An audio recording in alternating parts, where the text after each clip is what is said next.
I win this round of escorting the bathers home. How does one contender alone make a valid competition? Offering a compliment or two wouldn't be the end of you, you know.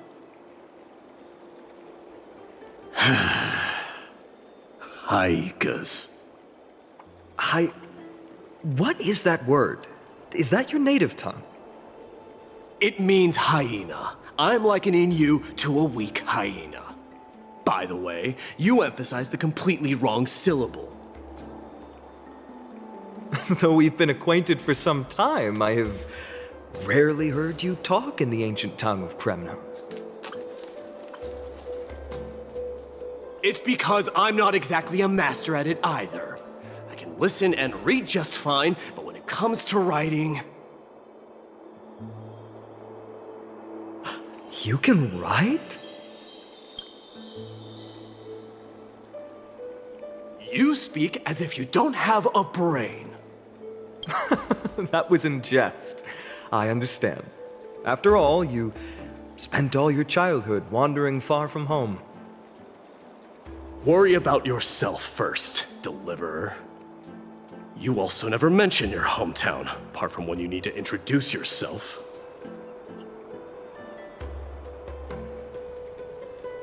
Well, it's because there isn't much to say.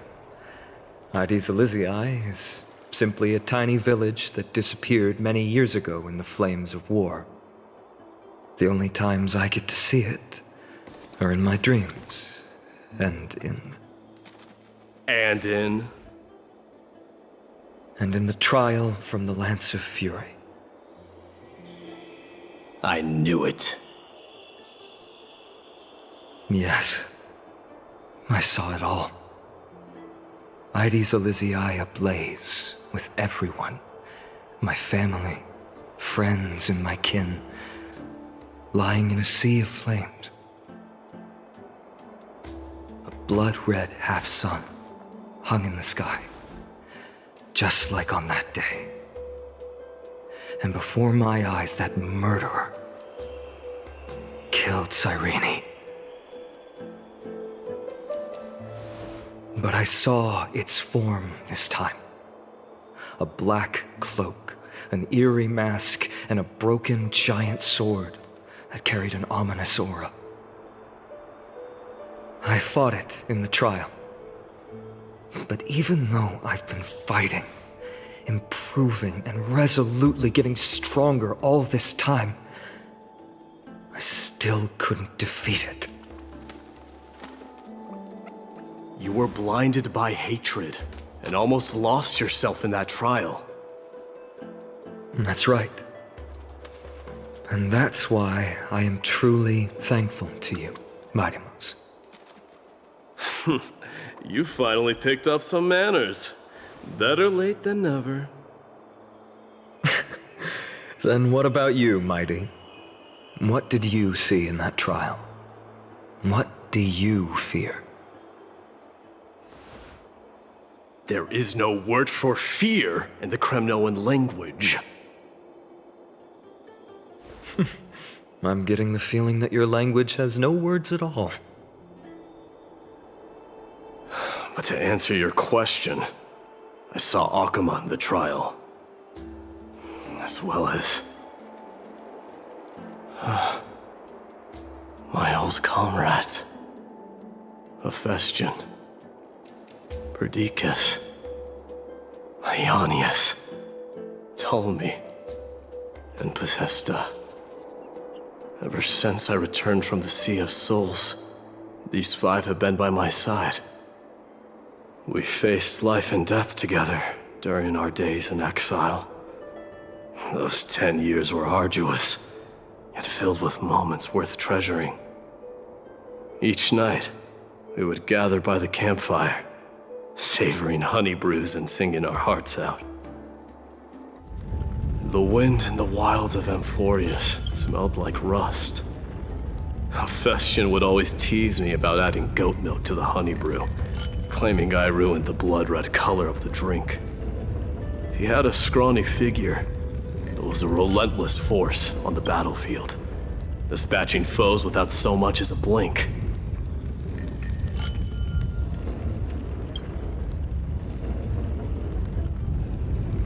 Perdiccas was an expert in concocting medicines, delving into all those strange folk remedies. Leonius was a swift runner, and our most reliable messenger. Ptolemy was a real bookworm, always spouting off in chapters and verses. When we left Kremnos, he made off with a stack of ancient tomes from the Grand Library. Not like it mattered, as my family owns the library. And then there was Possesta. He was the silent type, but a truly masterful musician. This is the first time I've heard you mention these 5, and their names. They died on the battlefield before the Kremnoan detachment managed to join Akuma.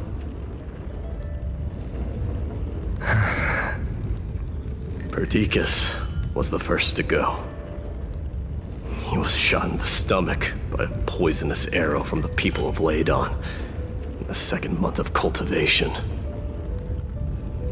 In the end, his remedies mended all but himself. Mydei, do not mourn. I have achieved honor by bestowing a noble death upon the enemy. Leonius died in the 5th winter. Idonia's snowstorm lasted 3 full months.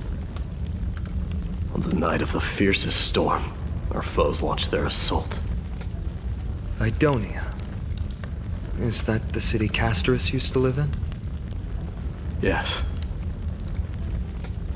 Those zealots were as fearless as Kremnoans in the face of death, but they lacked respect for honor. They cornered us in the bottomless swamp. Leonius covered for our retreat, and they cut his legs off. He vanished into the mire of a foreign land, his body never to be recovered. This is perfect. Mydei, I can finally deliver the news of you ascending the throne to the Nether Realm. 20 dusks later, we finally breached the walls of Idonia and entertained the usurper's plea for peace. However, the rebels refused to surrender and set up an ambush within the city. Ptolemy and his cavalry met their end before they could even relish our triumph. Those obelisks that collapsed after being set on fire became their final resting place. Mydei, please tell my family. It was not cunning schemes that vanquished Ptolemy, but the immense weight of Amphoreus' entire history. Then, it was Possesta. He lured the enemies into the city of Aenionis with his melodies, buying us invaluable time. Our enemies, consumed by indignation when they discovered the trick, set the entire city and my soldiers on fire. His final words were recorded on a small clay tablet, fractured by the flames. Mydei, don the crown. And at last, my most trusted friend, Hephaestion. He was supposed to stand by my side through it all. But a sudden relapse of his illness hit him on the eve of my duel against my father. He hid his condition from me. By the time I returned victorious, he had but a breath left in him. A Kremnoan dying on a sickbed. I would be a laughingstock to everyone. Hephaestion, my dear friend, spare your strength. I'll go get a physician. No need.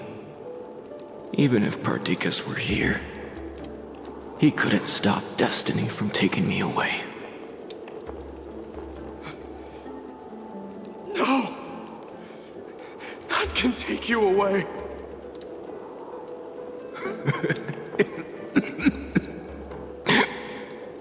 Mydei, our king Do not shed tears for me. It's not befitting of your status. Farewell, my dear friend. You must lead us back home. What a grave trial indeed. Now I understand why you see immortality as a defect, or even a curse. My father threw me into the Sea of Souls to break the wheel of karma. But little did he realize it would grant me an immortal body and summon a fated revenge on his head. Following his demise, I considered leading my people back to our homeland. Kremnos had already turned it into a wasteland. Only darkness and insanity thrived there. Against the dissent of many, Crateros included, I made the Kremnoan detachment stay in Akama. But I know that their glory will never be doused out. The instant of strife shall inevitably arrive. If you take over Nikodor, then you must begin the journey back to your homeland. So, you hesitate because you think leaving your people in the Holy City is a better choice?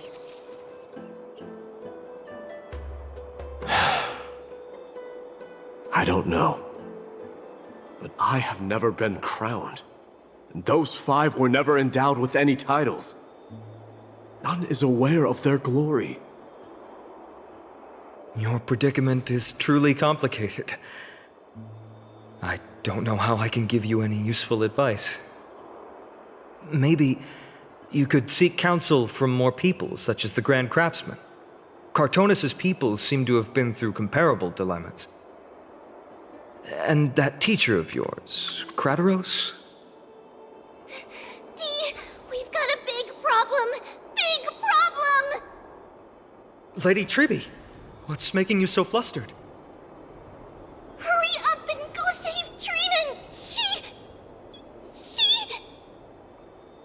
got abducted by Crateros! Crateros! What's going on? Mydei. It seems I was the one who exposed my vulnerabilities first. Aglaea, I demand an explanation. This man abducted Trinan by force, and forced her to bring him to the vortex of Genesis. He then brazenly stepped into the trial of the Lance of Fury, and naturally failed. Is she telling the truth? Why did you do that? Because I don't want to wait anymore. Your hesitation made me desperate. If you want to run away from your destiny to become king, then keep running. Someone will eventually stand up and fill in the gap left by strife. Then they will lead our people home. Age has blinded you, teacher. Can't you see that I'm hesitating because of this very recklessness seared into your blood? Crateros, do you truly believe you're worthy of entering the trial? To blaspheme against the prophecy? Does the mission we Chrysos heirs bear seem like child's play to you? Do you know how the Kremnoans see you, Aglaea? You're a hypocrite and a megalomaniac. The prophecy of Genesis and the Flame Chase journey are just excuses for you to seize power. Silence, Crateros. Do you even know what you're saying? Are you defending this woman, Mydei? How many wars did people start because of her and her so-called prophecy? How many cities fell in the past millennium, their people massacring each other? Even if this so-called Genesis really exists, will there be a place for the Kremnoans in that new world?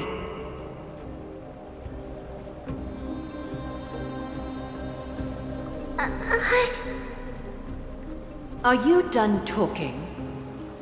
By agreement between the Chrysos heirs and the Council of Elders, those who trespass upon the Vortex of Genesis need not be tried by the Council.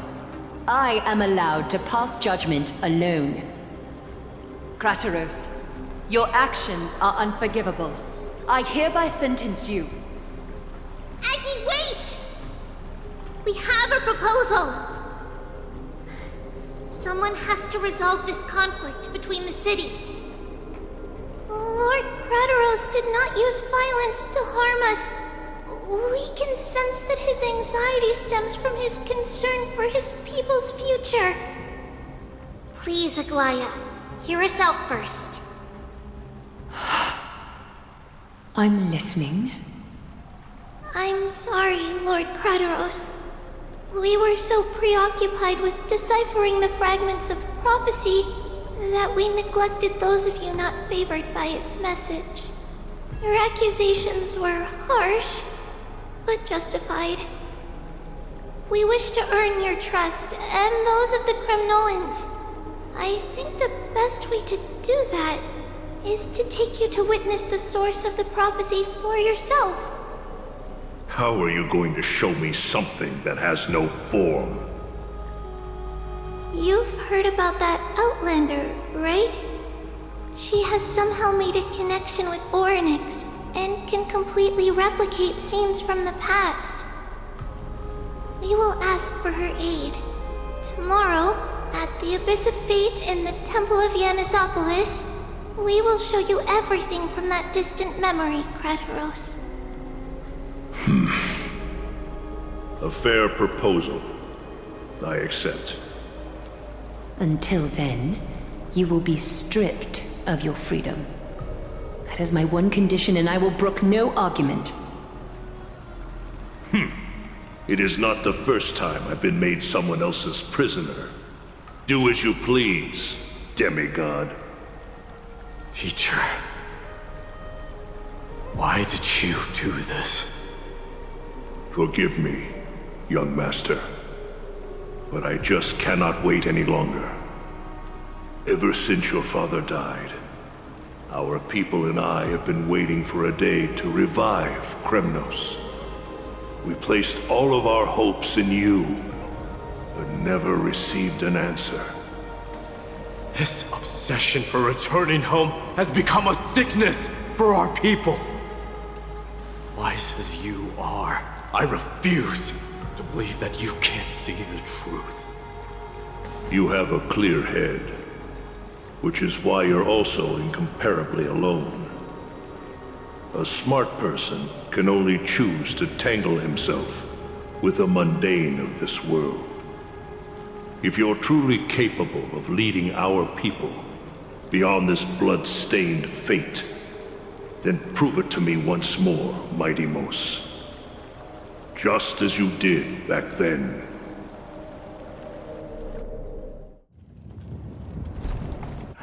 A fierce fighter. I did not expect such heroism from a feeble Acheman.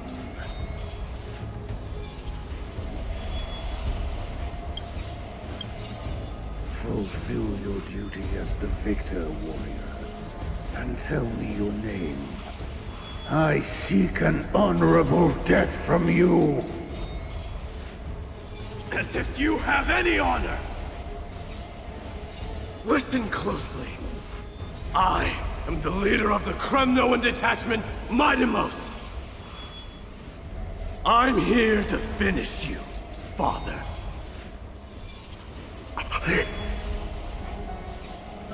It is you, the beast spurned by all. So you did defy death. The prophecy was true. You will bring an end to my Kremnoan dynasty. Defy? You're wrong. Death fears me. It's the reason I have this body of steel. As for you, you already stand at death's door, Father. You were the one who threw me into the Sea of Souls. The one who tried in vain to enslave a Titan. And the one who desecrated the body of a god. Hyacine! You're a weak king. So weak that even the lowliest hyena is a more noble existence than you. And now, fate's reckoning is upon you. Then swing your blade. Take my crown. Coronate yourself with an old king's blood and inherit it all. Become the new rightful king of Kremnos. No. I don't want the crown. Listen. There's only one end for the kings of Kremnos. Then the crown means nothing to me. All I want is your life. To avenge Mother and my comrades. But the walls of Kremnos will not fall with me. Do you truly think you can escape fate's grasp, my son? You and I, we're both the same. We feast on strife and fear. Now, kill me! The son of Borgo is destined to be crowned in blood!